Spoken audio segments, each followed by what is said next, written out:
Hey everyone, I hope you're all having a wonderful day. I just wanted to preface this video by letting you know that each entry of this series is directly taken from my YouTube shorts and TikToks, so each game gets about a minute max.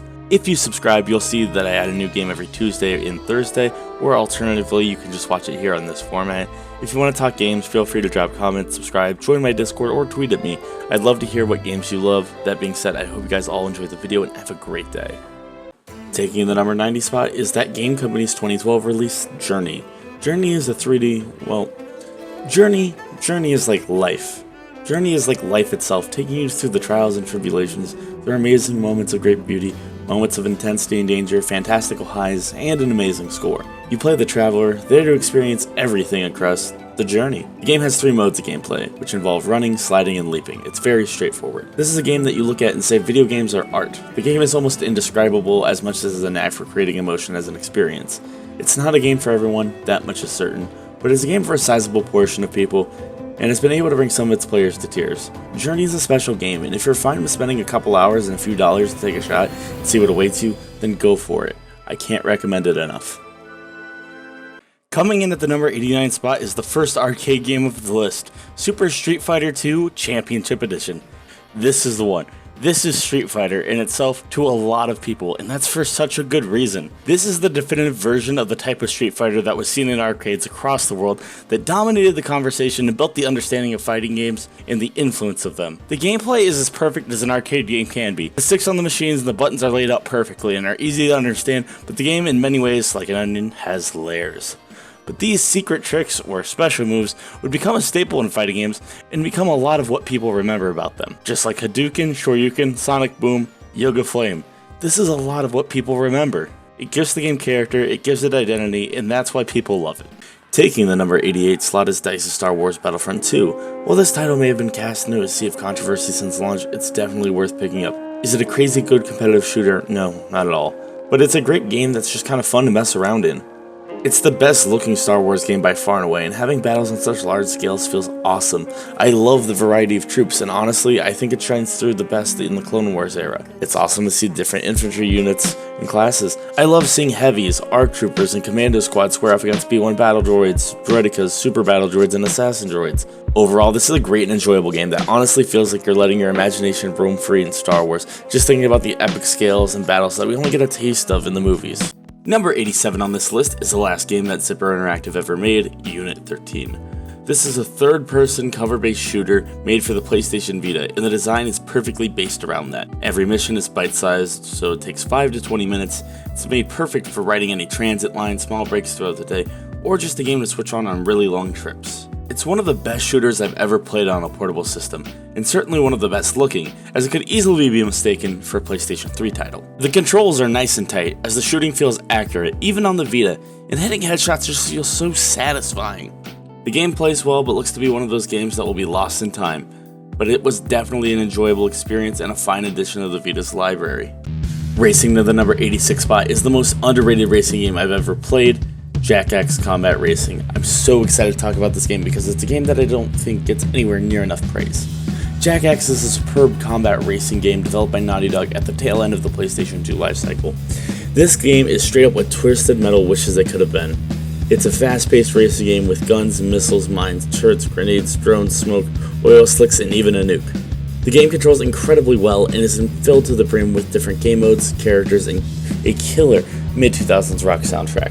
Core gameplay loop is by killing your opponents, you build up Dark Eco, take out enough racers and deliver enough damage, your weapons upgrade and you can go faster.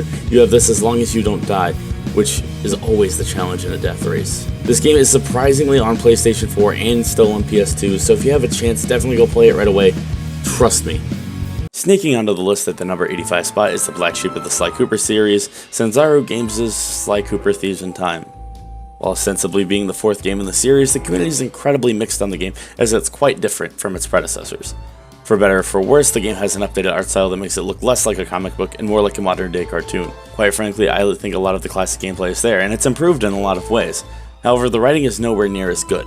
The map design is adequate, but not too memorable when compared to the games that came before it. It's awesome traveling in time to go meet Sly's ancestors, but it's still such a noticeable gimmick. even when it's hinted at the end of Sly 3. Also, none of Sly's ancestors feel quite as suave or interesting as Sly, and Sly himself is also rewritten to be more family friendly and less of a sarcastic smartass, which I really loved about that character. Also, Murray is nothing like himself anymore. It's like they got Teen Titans goated in a lot of ways, but I'm honestly happy this game exists, and it's still a fun game to play through. Hopping on to the 84th spot on the list is Ubisoft's 2011 release, Rayman Origins. If you haven't played this or Legends, I highly suggest you do so soon. It's a wonderful, more scaled-back title in comparison to most games that Ubisoft publishes. It's one of the best 2D platformers in the past decade, and it looks absolutely stunning running in the UbiArt engine. The level design is made perfectly for the gameplay, and they all have a fantastic flow and feeling to them. Rayman 3 on the PlayStation 2 was my introduction to the Rayman series, and I loved it. While this game is much different since it's a 2D platformer, my initial expectations were surpassed, and I was surprised. And not to mention, the soundtrack on this game is amazing. This is one of the safest game recommendations I can make, and I strongly encourage everyone to try it if you're looking for a good 2D platformer. Coming in at the number 83 spot is Insomniac Games' 2013 release Ratchet & Clank Into the Nexus. This game was a return to the form for the series following All for One and Full Frontal Assault. It's a precursor to the latest Ratchet & Clank game Rift Apart, as it does toy with interdimensional play, as well as it motivates our antagonists, but it's much less involved. Instead, it's an excuse for new and unique enemies, and it builds on the previous Ratchet & Clank games mechanically. The game is shorter and serves as a proper epilogue for the future series. It was initially released at a $40 price point, and it's well worth the asking price. It's by no means the best Ratchet & Clank game, but it's certainly an overlooked one that flies under the radar. I can't recommend the game enough. Taking the 82 spot is Brothers: A Tale of Two Sons. The game follows an epic and saddening adventurous tale of two brothers who have been tasked with doing everything they can to save their dying father. The game has dark tones and mature themes that it handles incredibly well.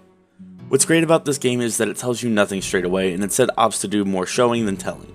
The characters talk, sure, but in a language that's made up and you're not supposed to understand.